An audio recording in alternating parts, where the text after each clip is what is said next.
నిజామాబాద్ జిల్లా వరండి మండల కేంద్రంలోని వడ్డేపల్లి ఎస్సీ హాస్టల్లో విద్యార్థుల పరిస్థితి అగమ్య గోచరంగా మారిందని ప్రజలు ఆరోపిస్తున్నారు. హాస్టల్లో మినరల్ వాటర్ సౌకర్యం లేదని, మామూలు వాటర్ కూడా సరిగ్గా రావడం లేదని విద్యార్థులు వాపోతున్నారు. టాయిలెట్లు సరిగ్గా లేవని, దీనివల్ల దుర్వాసన వస్తుందని విద్యార్థులు వాపోతున్నారు.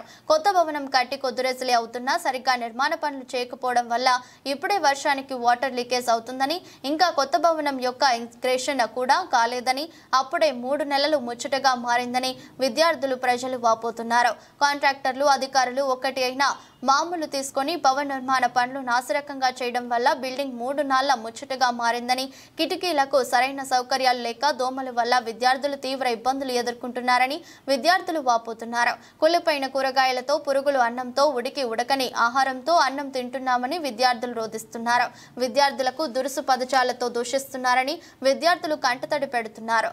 వంట కోసం తెచ్చిన వస్తువులు, అదేవిధంగా ఆహారం, కూరల కొంతమంది సిబ్బంది తీసుకెళ్తున్నారని, తమ పొట్ట కొడుతున్నారని విద్యార్థులు వాపోతున్నారు.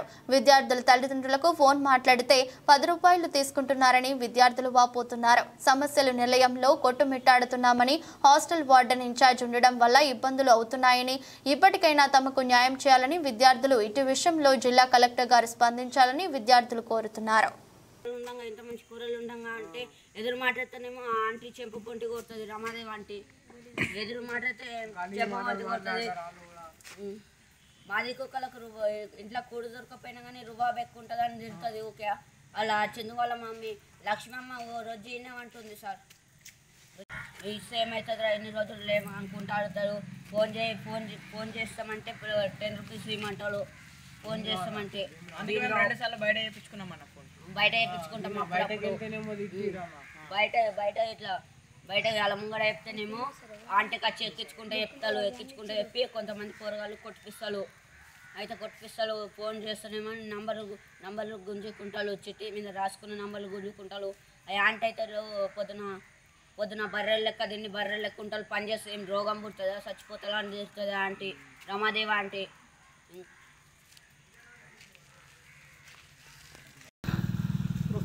నిజామాబాద్ జిల్లా వర్ణి మండల కేంద్రంలోని ప్రభుత్వ ఆసుపత్రిలో ఉన్నాం. సామాజిక ఆరోగ్య కేంద్రం. ఈ ఆరోగ్య కేంద్రంలో 4 డాక్టర్లు ఉన్నారు. ఉదయం నుంచి 4 గంటల వరకు ఉంటారు అనేది ప్రధాన అక్కడ చెప్తున్న సమాచారం. మరి ఈరోజు డెంటల్ మిషన్ ఉన్నా ఇప్పటికీ దంతాలకు సంబంధించిన వైద్యం 20 సంవత్సరాల నుంచి అందలేదు అనేది ప్రధాన విమర్శ. కళ్ళ డాక్టర్ ఉన్న లక్ష్మీ నరసయ్య గారు ఉన్నప్పుడే కళ్ళకు సంబంధించిన పరీక్షలు అందేవి. ఇప్పుడు 2 రోజులు వారంకు 1 రోజు కళ్ళకు సంబంధించిన చికిత్సలు అందుతాయనేది ప్రధాన ఆరోపణ. మరి ఇక్కడ ఆపరేషన్ ఎవరైతే ప్రసూతి మహిళలు వచ్చినా, డెలివరీ సంబంధించిన కేసులు వస్తే బోధనకు ఇతర చోట్ల రిఫర్ చేస్తారనేది ప్రధాన ఆరోపణ. వైద్యులు 4 ఉన్నా 9 నుంచి 4 గంటల వరకు ఉంటున్నారని, తర్వాత ఉదయం వరకు డాక్టర్ ఉండకపోవడంతో సిబ్బంది ఇక్కడ ఉంటున్నారు. ఈ సమయంలో వైద్యులు లేక సిబ్బంది వచ్చిన వారికి చికిత్సలు అందిస్తున్నారనేది సమాచారం. 28 నుంచి 30 విలేజ్లకు ఇది ఒక పెద్ద హాస్పిటల్. ఈ హాస్పిటల్లో 4 తర్వాత వైద్యులు లేని వైనం ఉండాలని ప్రజలు కోరుతున్నారు. మరి ఇక్కడ గౌరవ మాజీ స్పీకర్ పోచారం శ్రీనివాస రాజ్యంలో కొత్త బిల్డింగ్ హంగు హర్బలతో ఏర్పాటు చేస్తున్నారు, అది సంతోషం. అయితే ఇక్కడ అన్నీ ఉన్న అల్లు నోట్ల శని అన్న చందంగా ప్రభుత్వ ఆసుపత్రి తీరు మారిందని ప్రజలు అనుకుంటున్నారు. ప్రతి డాక్టర్ ఇక్కడ ఉండి చికిత్సలు అందించాలని, ప్రసూతి మహిళలకు డెలివరీ సంబంధించిన చికిత్సలు కూడా అందేలా చూడాలని, ఆపరేషన్ థియేటర్ ఉన్న చికిత్సలు మాత్రం శూన్యమని, దానికి సంబంధించిన వైద్యులు పరికరాలు అందించాలని ప్రజలు కోరుతున్నారు.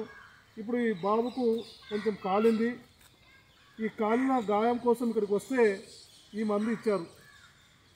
ఏమని అంటే ఇక్కడ ఫార్మసిస్ట్ లేరంట. ఫార్మసిస్టు లేరు. ఫార్మసిస్ట్ లేకపోవడంతో ఈ మందు ఇవ్వడం జరిగింది.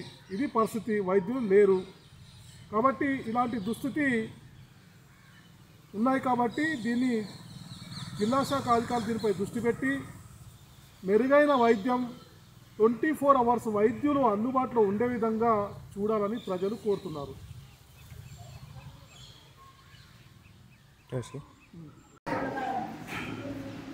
ప్రస్తుతం నిజామాబాద్ జిల్లా వర్ణి మండల కేంద్రంలోని వడ్డేపల్లి ఎస్సీ బాలుర హాస్టల్లో ఉన్నారు. ఈ హాస్టల్లో కొత్తగా బిల్డింగ్ ఏర్పాటు చేయడం జరిగింది. ఈ బిల్డింగ్లో ప్రస్తుతం విద్యార్థులు ఇక్కడ ఉన్నారు. ఎంతమంది విద్యార్థులు ఉన్నారమ్మా? 90 మంది విద్యార్థులు ఉన్నారు. మరి ఇక్కడ చూస్తుంటే ఈ కిటికీలకు జాలీలు లేకపోవడంతో, బిల్డింగ్ కొత్తదే కానీ ఈ కిటికీలకు జాలీలు లేకపోవడంతో దోమలు వచ్చి పిల్లలకు బాగా కరుస్తున్నాయి. దోమలకు ఆలయంగా ఈ యొక్క వసతి గృహం మారడంతో విద్యార్థులు దోమల బెడదతోటి ఇబ్బంది ఎదుర్కొంటున్నారు. మరి అదేవిధంగా టాయిలెట్ సౌకర్యాలు ఉన్నాయి కానీ దాన్ని ఎవరు కడుగలేరు. దాన్ని కడగకపోవడంతో కంపు వాసన వస్తుంది. ఏమమ్మా కంపు వాసన వస్తుందా? కడుగుతున్నారా? ఎవరు కడుగుతున్నారని? వర్కర్స్. ఎవరు కడుగుతున్నారు? వస్తున్నారా? కడుగుతలేరా? అయితే పిల్లలు కూడా ఏమంటారు, దాన్ని మేమే కడుగుతున్నాం కానీ ఆ టాయిలెట్స్ని ఎవరు కడుగుతలేరని విద్యార్థులు ఇప్పుడు మీడియా సమక్షంలో చెప్తున్నారు. ఇక్కడున్న వార్డెన్ పేరేంటి? నరహరి సార్ గారు ఈ టాయిలెట్స్తో కడిగించడంతో పాటు కంపు రాలేకుండా మంచి కెమికల్స్ తోటి కడగాలని విద్యార్థులు కోరుతున్నారు.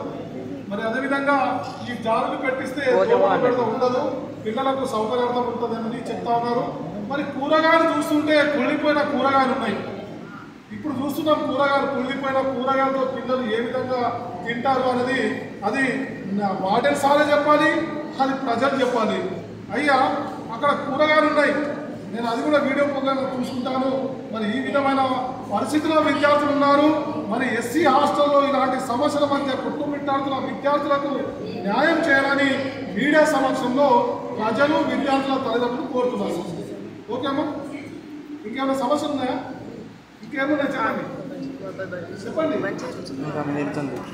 వాటర్ ఇట్లా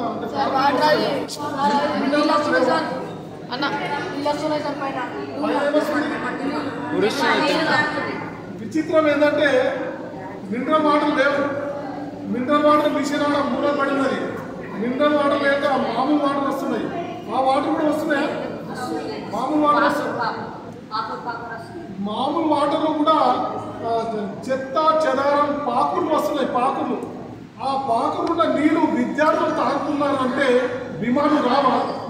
విద్యార్థుల సమస్యలు పట్టించుకోరా? ఈ బిల్డింగ్ మొన్ననే కట్టిరు, మొన్ననే ఏమో వస్తుందంట బిల్డింగ్ లోపల. అయ్యా ఎమ్మెల్యే గారు, మీరు ఎవరికి కాంట్రాక్ట్ ఇచ్చారో ఈ ఏమో వస్తుందంట. ఎక్కడ వస్తుందంట?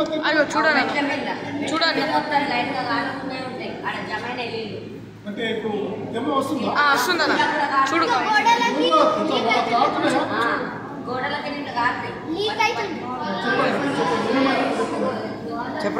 చెప్పు. ఇలా మెట్ల మీదకని తెమ్మ వస్తుంది. రూమ్లో మొత్తం గోడల పొంటి అంచుకుంటే తెమ్మలు కాడుతున్నాయి నీళ్ళు. ఇంకా దోమలు ఎక్కువ ఉన్నాయి. బాత్రూమ్ సరిగ్గా కడుగుతలేదు. ఇంకా జర ఫుడ్ జర పలుకు అవుతుంది అప్పుడప్పుడు. వాటర్లో కొద్దిగా పాములు వస్తాయి నల్లల కాడ. ఫిల్టర్ నీళ్ళు లేవు. పరిశుభ్రత లేదు.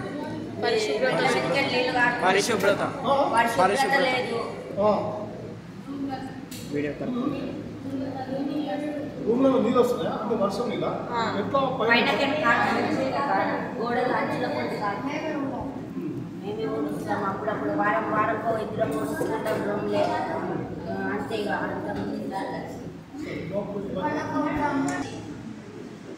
ఇప్పుడు విద్యార్థులు ఏమంటారంటే మినరల్ వాటర్ లేవు, మామూలు వాటర్ ఉన్నాయి.